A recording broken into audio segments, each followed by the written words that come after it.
can I explain a little bit more about NASDAQ and New York Stock Exchange? Well, I will say that Google is your friend here. All right. So that will save me from having to go through all the intricacies, right?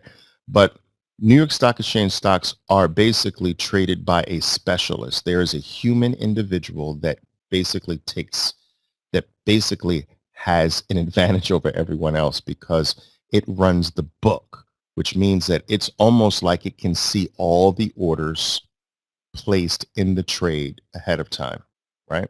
It has access to the book of the stock. So Exxon is a New York Stock Exchange stock. There's an Exxon specialist.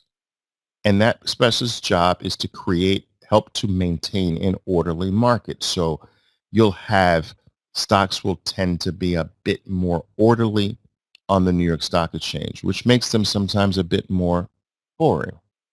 All right. NASDAQ has no such individual. There is no one individual with the book that is supposed to keep an orderly market. It's a bunch of market makers that just are supposed to provide liquidity to the stock. Because there's no central figure controlling the ups and downs of the market per se, the NASDAQ stocks will tend to be wilder and whippier. All right. This is not always the case, but you get more zing and you get more oomph, you get more zip from your NASDAQ stocks, right? And you get more control from your New York Stock Exchange stocks. But they both can move, especially today. You know, some people find that the orderliness of the New York makes them trade better, leads to them trading better. And some people sort of like the extra zip you can get from the NASDAQ better. But the thing is just to have a mixture of both and see where you fall. Which stocks do you tend to trade better, the NASDAQ ones or the New York ones? It's not a good idea to focus on that in the beginning. It's just get some sector diversification, get some price diversification. Make sure your stocks can move and can pop over the short term and trend as well. All right. Pop and trend.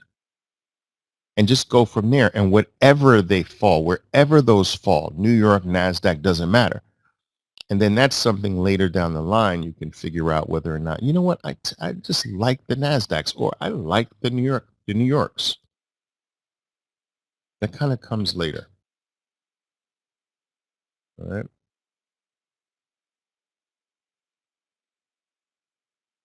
Can I talk about the market makers' traps? I don't really like to do that because um,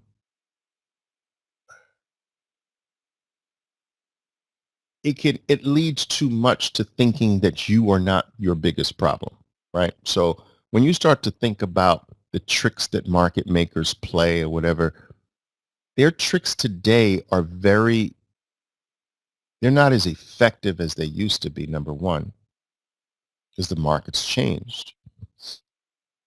In addition to that, you and your problems are way more troublesome than whatever a market maker's doing. So, I don't really like to talk about that. Another thing is that if you are, for instance, buying this bar because it is clearing, right? And your stop's there, who cares what a market maker's doing? Your plan, you got your plan. Market maker can do all the tricks it wants to. You just know if we drop here, I'm out. And if it goes up, this 3 pushes, I'm out. So if you have your plan and you know what you're going to do, who cares? Let them do whatever they want to do. All right. And you don't need to get into the reasons why something stops you out.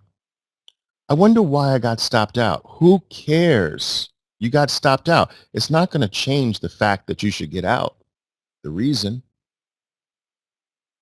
right? So, you know, that's just not overly important, right? So I hope you understand that. What about trading indices? I've addressed this before. Why there's some very good indice and traders. They're very good index traders, but I've just sort of never really gotten into them because you lose the psychological aspect of trading when you're trading an index. See, if I throw $1 billion at BAC is going to move. Understand? But if I throw $1 billion at the bank index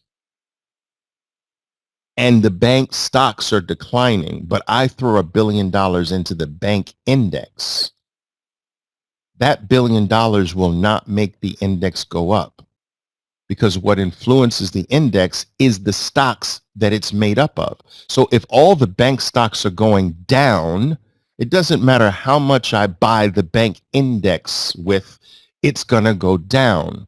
So I've lost the I've lost the effect of money being moved by people, right?